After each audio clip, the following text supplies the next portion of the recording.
All right, we're glad this morning we got McCallon over here with us from Callaway County. I think he's the voice of Callaway County over there at the present time. But you played ball in Callaway County. Some of it was out in Kirksey. Tell me a little bit about playing ball in Kirksey.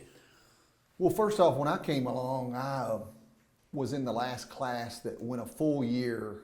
We had 6 schools in Callaway County: Faxon, Almo, Lynn Grove, New Concord, Kirksey, and Hazel. And those consolidated in 1960 to make Callaway County High School. During that time after the consolidation, all those 6 schools turned into first grade through 8th grade schools. So as 6th, 7th, and 8th graders, we competed in a county tournament. Every school had a team, and then we also would play other schools like Brewers or some of the Marshall County schools, Graves County schools that were nearby. But it was a special time. Those schools were, of course, old, but they'd been kept up pretty reasonable. And I guess what I would take away more than anything else, those 6 schools had a lot of history about them in basketball, particularly Kirksey and New Concord. Oh, they did that. Yeah, Kirksey went to the state tournament in 1935 and 1936. One of the players on that team, Ned Washer, I knew personally. My family knew the Washer family, and so they went a couple of years there. New Concord went in 1942, and so I think about those times, and I think about we didn't have the Western Kentucky Parkway. So they would go through all the little towns to get to Louisville or wherever the state tournament was played at that time. State. And I don't think either team won a game in those 3 trips, but those 3 trips were the 3 trips that were made before consolidation at Callaway County High School in 1960. New Concord had a gentleman that was earlier than that, a little later than that, about 6'8", named Gene Mathis, who's all-time leading scorer there, scored over 2,400 points. Kirksey had a gentleman named Rob Darnell that played at Kirksey, and he scored over 1,800 points himself. So there was a lot of good basketball. Of course, not a lot more to do back in those days. They were kind of the center of the community, wasn't it? No doubt. Yeah. Lynn Grove, Hazel, Almo had successes. Faxon also had success. I even looked up at Kirksey, Burl Darnell was the name of one of the coaches, and his record was like 120-33, something along that lines, but a very strong coaching record back in the 1930s. So they made a great impact on basketball in Western Kentucky. And I know I say that because every county was the same way. Carlisle County had several different schools. Marshall County had several different individual schools, and what a tremendous time it must have been, other than the fact that basketball was really about all that was going on at that time. And now students have so much more to choose from and be involved in. Randy, I remember playing in the district tournament when all those schools were there, and we had the 5 schools in Marshall County. It took us a week to play the district tournament. Oh yes, definitely. Yeah. Even our county tournament, when I was in 8th grade, we had 6 teams in the county. We all went to the high school, and what an opportunity that was. Number one, you felt like the head coach from the high school would be there watching the tournament to see who the freshmen were going to be the next year. But yet you played, first round games. I think the number 1 team maybe got a bye, so your number 1 and 2 teams got a bye. So you played 2 games one night and then 2 games the next night, and then that led up to the championship game in the same week. And it was unbelievable, the crowds you would have at Callaway County High School, which at that time back in the 60s and 70s was probably, if not the largest gym in the region, one of the largest gyms in the region. And I even argue today, debate the fact that it is one of the most special places to watch a high school basketball game to this day, because all the angles are good. It still seats a reasonable number of people, but everyone can see the game really, really well. And of course, it's still got a stage that goes back that people usually now building new schools may not put a stage. That was where they had the plays and stuff like that in the old days. Did Kirksey, was Kirksey the school that had a stove that warmed the gym? No doubt. They had a coal bin. We had radiator heat when I was there. Okay, okay. And so water went through radiators that were heated up, and that heated all the rooms. I believe that stove was. But I'm sure they had a stove located there somewhere, and actually that. And there was a big wide place that came into the gym. Yes. Hallway line, and that stove was in the middle of the gym. It wasn't real close to the floor. Right. But, right. but I think you're I right. remember that. But yeah. now, of course, you're going back way beyond me. As I went to Kirksey, started in 1966. Yeah. And then went to Callaway County High School starting in 74, 75. See, I was playing there in the 50s. Yeah, I exactly. played on all those schools up there in Callaway County from Benton. Yeah. Well, we're so blessed because a lot of people are legacies. My dad played at Kirksey, for instance, and his Right. classmates, and so I got to know all of them.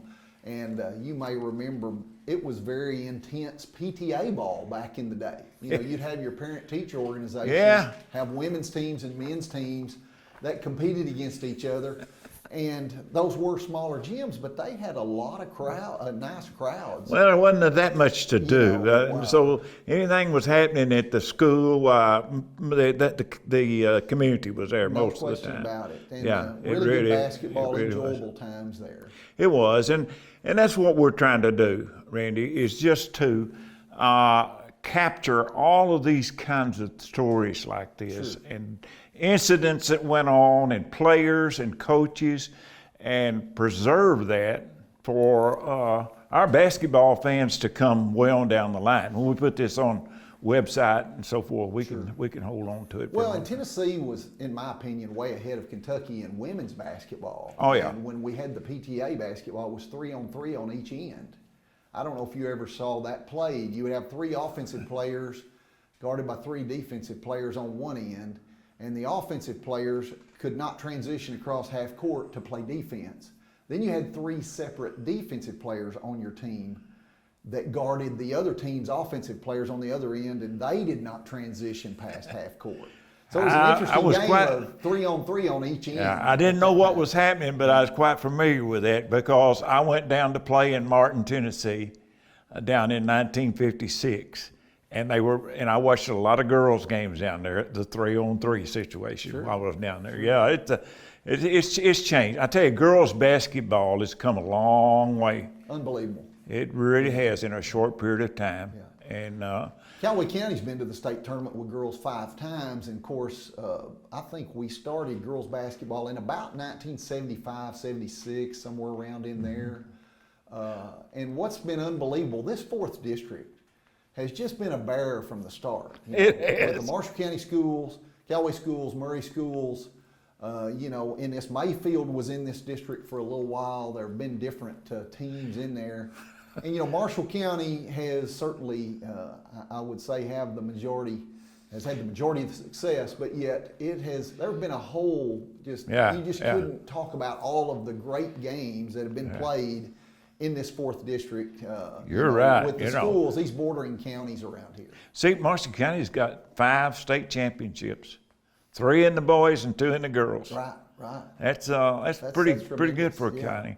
But it's funny you mentioned that. The other day we were doing this with Roger Fields, and he coached over at Mayfield. He said the worst thing that ever happened to me was when I got in the 4th district. Oh yeah, well, and they didn't make it to the regional tournament during that time, and then moved back out of the 4th district eventually. Right. But it's interesting. I coached at Callaway from '86 through about '92, then moved to Shelby County, coached there for 4 years, and we went to state tournament 2 of those 4 years. Matter of fact, I was an assistant coach in the last year that it was hosted in Louisville, which I think was 1994. Maybe. Yeah. Something like that. I think you're It's right. been in Lexington ever since. But I guess what's been tremendous about Callaway County, I came back to help Ron Green, who coached at Callaway County, and to be an administrator when I moved back from Shelby County. And someone asked me, do you want to be the head coach? I said, no, I don't want to be the head coach. What I want to do is hire the head coach that takes the boys program to the state tournament, because that school was consolidated in 1960 and one of the larger schools in the region, but had never gone to the state tournament. And I moved back in '96, and they had not gone to the state tournament in 36 years. We moved on and hired Terry Birdsong. Okay. And Terry Birdsong took the boys program to the state tournament for the first time in 2003, which was 43 years of existence without Right. tasting that Sweet 16, and then they've been 2 more times now. You know, his assistant, his nephew, has done very well here. Super, and we're super proud of him. Yeah. But we've had some tremendous coaches over there, both on the girls and the guys side, some tremendous players. Right off the top of my head, Charlie Settle has been Player of the Year. Mr. Settle is the superintendent over there now. Avery Fields went to West Virginia, one of the best players ever play in this region, in my opinion. Mina Todd was recruited by the University of Tennessee way back and went on to have a super coaching career. I'm leaving a lot of people out, but you know, Sure. when you start There's been talking about accolades, we've had Right. so many. On the boys' side, Stan Key played for the last team that Adolph Rupp had. He was co-captain on that Right, team. right, And right. played at the University of Kentucky 4 years. Was the all-time leading scorer till this year, and Eli Finley, who broke that record this year at Callaway, is now the all-time leading scorer. Oh, really? I didn't know Yes. that. I want to talk about that team in just a moment. Yeah, and another young man that was just tremendous, one of the most talented players I've ever seen in our region, was James Wells. James was about 6'9", was average for 4 years in high school a double-figure scoring and double-figure rebounding, freshman through senior year. But he played during an era without the three-point shot. And had he played during the three-point shot, defenses would not have been able to, he was 6'9", not able to pack around him Right. and prevent him from getting the ball like they did, and kind of strategizing, I guess is what you'd say, their defenses to stop him around the basket. That would have opened the court up much more if they'd had the three, but back then they didn't have the three-point shot. We've had some tremendous players, some tremendous coaches in these counties that we're covering down here. But most of Kentucky thinks Western Kentucky ends at Owensboro. We haven't got the big markets up there in Lexington and Louisville, I know, but we haven't got the recognition we need down here. And that's one of the things that we're hoping to do with this even. Now, get this website out there. We're linked to YouTube, we're linked to Facebook, and hope we can get a little recognition of some of these people out here. No doubt. But another thing I think is important, we're on this, we're putting in some, like used to the Paducah paper would have a little write-up about a game, and down at the bottom they'd have the scoring. And, well, we're putting a lot of that on there, and somewhere down the line somebody's going to say, yeah, I had a great uncle or my granddaddy played on this team, and here's his name here. He got 18 points that night. Sure. That means something to a lot of people. Pretty neat. You know, when we talk about that, history leaves us every day. It does. You know, as people pass that know some information, that have recall stories, and I'll share one quick story. One of the best games I've ever seen play or been a part of was Murray High Callaway in the district tournament in 1978, in the spring of 78 or March, February, whenever it was played. They went into overtime with 4 seconds left. And I say this story because we got the ball in and I was fouled to shoot the one in a bonus with a 1-point lead with 4 seconds left. So you got to go length of the court. We're already ahead by 1, no 3-point shot, so that didn't matter. A 2 would have won it or lost it or whatever. I missed the front end of the 1-and-1. Young man named Willie Perry grabbed the rebound. We didn't put anybody on the free throw line, as you would probably do this day and time as well, same strategy. He took a couple of steps and absolutely a hop and a jump and threw the basketball or shot the basketball from the free throw line on our end. And as the horn went off, it was in the air. And the basketball, as I looked, appeared to curve and hit nothing but the net. And they won the game 50-49 with that long 2-point shot. One of the greatest games, it was an overtime game. It was for high stakes because the winner would go to the regional tournament and qualify for that. You know, and there's been so many of those stories. So many people in this area could tell about games they attended. They don't know that it's hard for young people now to realize there was a 6-5 game in the regional tournament. Unbelievable. Yes, yes. And, you know, right now even the discussion is open about the shot clock. You know, are we ready for a shot clock in high school? You know, is it that time to be looking at a shot clock because people love the fast pace of play, up and down, get the shots up, shoot the three.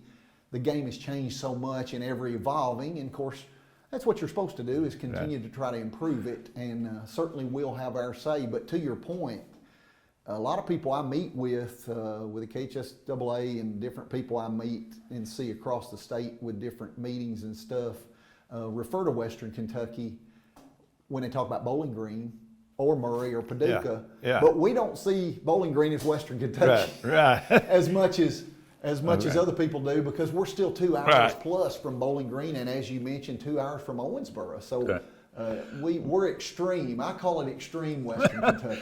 Okay, before we finish up, Randy, I want to talk about this year's team, and these kids will have to get back to class. They don't want to stay all day. I got you. And we want to get Dawn on here in a little bit, but just tell me a little bit about Callaway this year.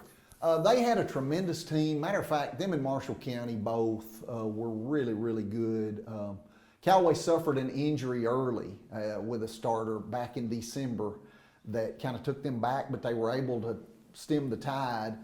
2 of the best players on the same team in the school's history were on that team, maybe even 3 if you want to add Connor Lockhart into the mix. But Eli Finley, who's now the school's all-time leading scorer, and Jonah Butler, who's going to be attending Stony Brook, and rebounding and scoring-wise, just a tremendous athlete, and 2 just tremendous young men. But both those guys really carried the ball club. They won a 2A state championship in Owensboro this year, won the district tournament, won the regional tournament, were ousted by a really nice Ashland team who had a Liberty University signee and Xander Carter. But really, I think they had the all-time #1 number of wins during the regular season, and I'm thinking they may have eclipsed the all-time number of wins, period, because the 2015 team had 30 wins, and I think this team had 31. I can't remember exactly, because I've tried to take a break from it, for the last few weeks. Our girls team at Callaway this year was really, really good. They have a young lady named Sailor Lowe who has an opportunity next year to possibly break the all-time scoring record that Charlie Settle set several years ago. And they will be good again. And they have another young lady named Jaden Koch, and it's kind of that same mantra: 2 good players coming along at the same time, both teams with good supporting cast, good folks, good character. They had a tremendous team. I hate to talk about it here in Marshall County because Marshall County lost 3 games last year. Exactly. 3 games to Callaway County. Now they won 1 over. They caught them by surprise one time when they went over there and beat them. Callaway, beat them 20-something points, and that just caught them by surprise. But then Marshall had they had an injury late. Callaway had an injury early, got that young man back in a timely fashion at the end, Connor Lockhart, and then Marshall had an injury too. But to your point, the year before, last year, Callaway got knocked out by Marshall in the district tournament. And that was sad because both teams were really, really good, and Murray was really, really good. And again, the 4th district, somebody's got to stay at home. And that was unfortunate. Well, listen, Randy, we really appreciate you coming down here and talking. I know we could talk for a long time about this. We may even have you back again with some of these stories. No doubt. If they're too long, people lose their interest in looking at them. So I'm the same way. We're just going to thank you for coming down here today and sharing this with us, and we look forward to continuing to work at this. Well, and I will add, of course, Callaway County High School was consolidated in '60, and now we are finally moving into the stages of trying to come up with a Callaway County Schools Athletic Hall of Fame. Okay. So kind of following the same lead pattern that they do here. It's about time, and of course we have so many strong candidates that. Well, our West Kentucky Museum is going to put some they'll be different, but some Hall of Fame people in there each year, and we feel like that they are deserving of that. I think this is going to be a good thing, and I appreciate you're a board member on that, and I appreciate you working with us to keep this thing going. And again, I just thank you for coming by today. Sure, love it, enjoy it, and anytime you get an opportunity to talk basketball, man, it's a great thing. All right, thank you, Randy. Thanks, Ed. Appreciate it.